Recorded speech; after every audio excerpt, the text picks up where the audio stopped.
Okay, so in our previous example, you saw how I picked up a texture and basically just threw it on a sphere, and the texture seemed to have fit exactly. It seemed to look really nice, and it seemed like an earth to us, which was fantastic.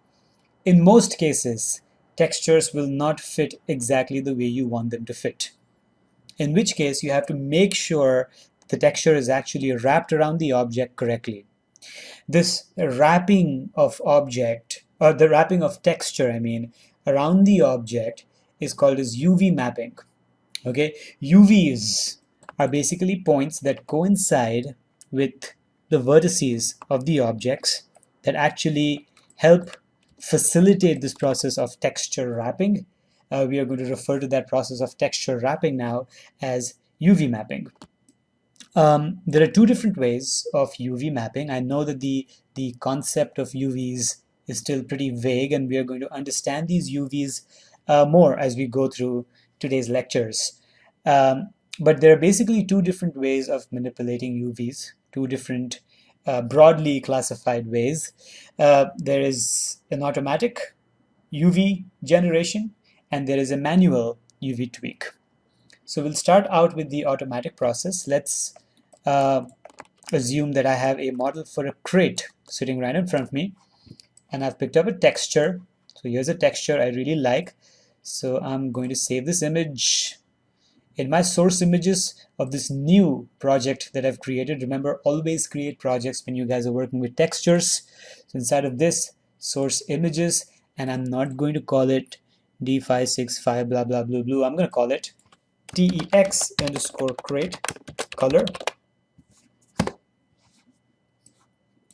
So let me go ahead and create a new material. Let's start with a Lambert because my crate has no shine particularly. There's no need to have blend in there. Matte underscore crate. Start with color, file, and look for the file, which is TEX underscore crate color. Press 6, and you see that the texture is clearly not wrapped correctly.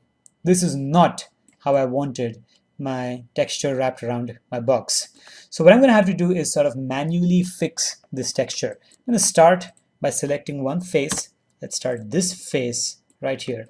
And what I want is for the texture of my crate to be projected on it from on top. And if you understand, from on top, which is this way, and if you look at this particular axis, you should realize that I'm actually projecting my texture in the Y direction. So I'm going to go to create UVs in the polygons drop down menu, go to create UVs, and go to planar mapping. So there are at least three different kinds of these automatic mapping techniques that I want you guys to learn. It's planar, cylindrical, and spherical, out of which spherical mapping is something that I want you guys to learn as homework. So let's start out with planar mapping. Just make sure you go into the option box and change your axis to Y axis. Remember, you're projecting from the Y axis. I've selected this face, and when I say apply, there you go. You see that? That entire texture was projected on it. So fancy and so easy. And of course, you have little tweaks like maybe you can stretch it a little bit this way using the manipulators, the controllers that you're seeing. You can scale it or move it, those kinds of things. Of course, in this particular case, we do not want any of that.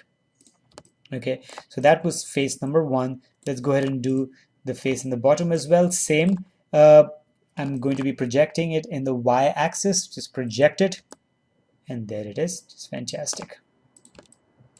Now let's try this one right here. Going back into the options.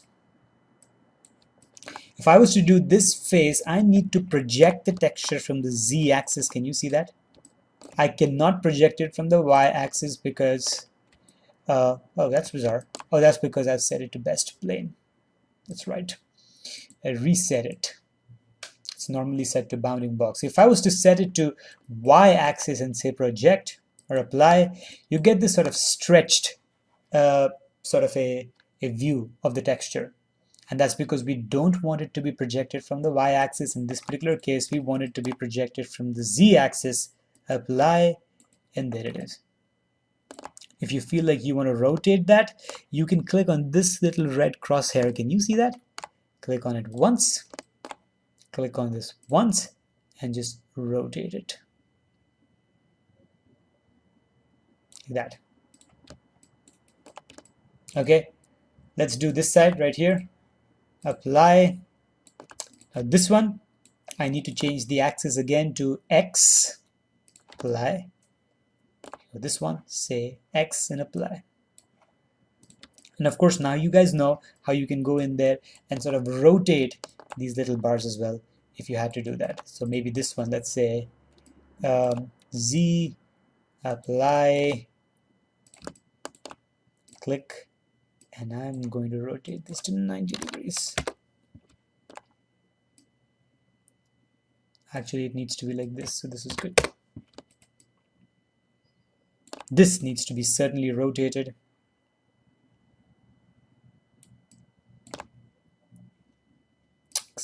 Apply. Well, I'm not being particular, I'm just basically showing you guys how you can manipulate these textures.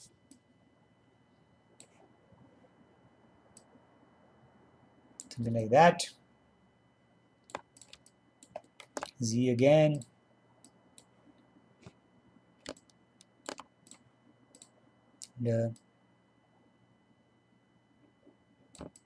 And now you get this sort of zigzag pattern, which is what you needed. Okay, let me shut that off. Let me hide that object. I have another object in place for you guys, which is kind of like a Coke can. Now, I haven't put a lot of effort into making this pretty, so just bear with me. I have a texture right here. It's that of a Coke can wrapper, which I basically need to wrap around this object. I'm going to go ahead and save this guy. Px underscore Coke can color.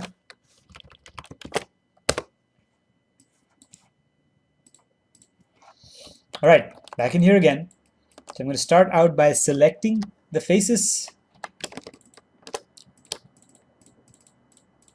Click, double click, click, double click. That's the advantage of working in quads. I'm going to say assign a new material to these faces. This is going to be a blend. And let's call this matte underscore Coke can. Okay, no reflections, slight bit of specularity, nice shine, and something like that. That's good. Okay, so let's go into your hypershade. Let me select that material. Going into the color tab, attach a file, and this is going to be a texture once again, and you can clearly see that the texture does not wrap around the way I want it to wrap around. So I'm simply going to select those faces again, and this time I'm going to go with cylindrical mapping. Okay, try cylindrical mapping, and you can see that the wrapper fits around just fine. Now, as homework, I want you to learn about spherical mapping. These were basically automatic ways of UV mapping for your object.